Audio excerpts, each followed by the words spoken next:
Magandang umaga mga ka-happy hour. Narito ang mga balita para sa MBC TV Network News Update, 9 AM edition. PBBM muling nagpasaring kay FTRRD sa Dumaguete Campaign Rally ng Alyansa.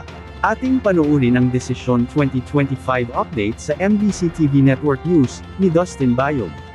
Direksyon magpapaunlad sa bansa at hindi magpapalaganap ng takot. Ito ang diretsahang payag ni Pangulong Bongbong Marcos Jr. sa campaign rally ng Alyansa para sa Bagong Pilipinas na isinagawa sa Dumaguete City sa Negros Oriental kahapon. Ayon sa Pangulo, hindi magiging solusyon ng takot at mas unahin ng kanyang alyansa ang pagtaguyod sa interes at kapakanan ng bawat Pilipino. Ang direksyon natin ay ang mapaunlad ang Pilipinas, hindi mang-aapi.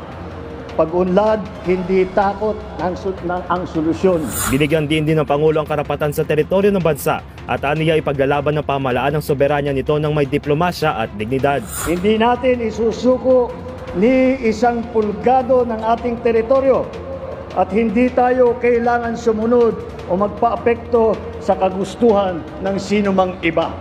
Tayo ay may ganap na karapatan at dapat makinabang sa yaman ng ating minamahal na bayan.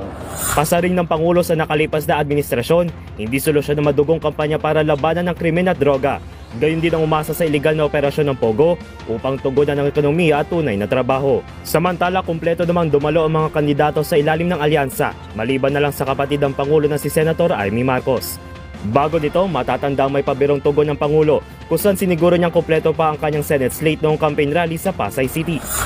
Pagbigyan niyo po ako at binibilang ko lang yung aming mga kandidato dahil tinitiyak ko na kumpleto at wala pang napasabugan ng granada. Iyan ay kasunod ang binitawang salita ng dating Pangulong Rodrigo Duterte sa campaign rally ng PDP Laban. Napapatay na lang daw ng 15 senador upang makapasok ang mga kandidato sa ilalim ng kanyang partido. Para sa MBC TV Network News, ito si Dustin Bayog ng DZRH TV, una sa Pilipinas, una sa Pilipino.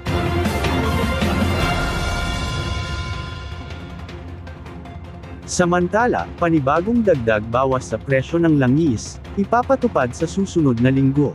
Asahan ang panibagong dagdag bawas sa mga produktong langis sa susunod na linggo. Base sa pagtaya ng Department of Energy, na maaring maglaro mula 40 hanggang 70 centavos ang pagtaas sa kada litro ng gasolina, habang ang diesel ay kung hindi magbawas ng 10 sa kada litro ay maaring magtaas naman ito ng 20 centavos sa kada litro, maaring walang adjustment naman ang kerosene o magtataas ito ng hanggang 10 centavos kada litro. Sa araw pa ng Lunes, malalaman kung magkano ang dagdag bawas sa presyo ng langis, na kadalasang ipinapatupad sa araw ng Martes. At yan ang mga balita para sa MBC TV Network News Update, 9 AM edition. Abangan ang mga susunod na balitaan mamaya, para sa 10 AM edition.